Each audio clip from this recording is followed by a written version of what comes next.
These are the results. Ministry rukurebuze y'ubwegese okwetorera ihanga Uganda ihangwirira izoba yashohoza ebyo ebyakozirwe abeje ba senior yakana.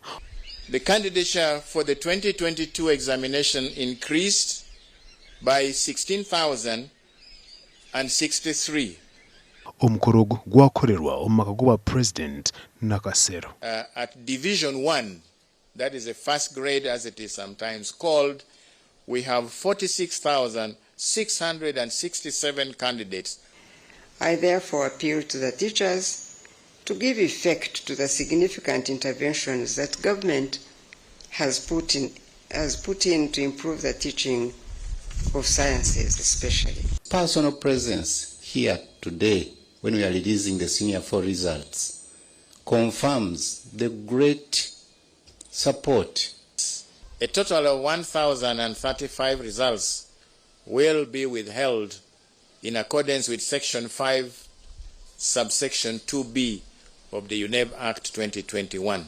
That the Ministry of Education and Sports will not tolerate examination malpractices. And other persons who may wish to access these results can do so through the SMS. You have made it.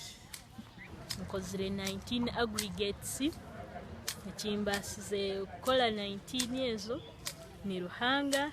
Omuzaire ashemere kuba na shashura esento mbwire okurebeka ngo mwana tiyatataganywa ahishomero. Abana no bagira mu covid kuonka ko bagarukire tukaranga twatama mani. Azogo mwana bwambare Corvis kwiya yo mwendo mu 8.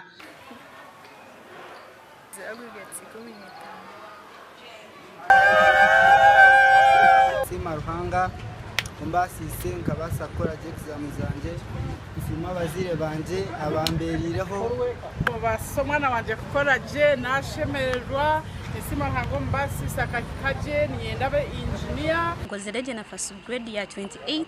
Sima Ruhanga mbasise kora first grade kandi ndunji na batayi banje abandi kandi tuwehwireyo kurebeka ngo umwana wo mushiki yashoma kandi yashikira mu idara rya higo.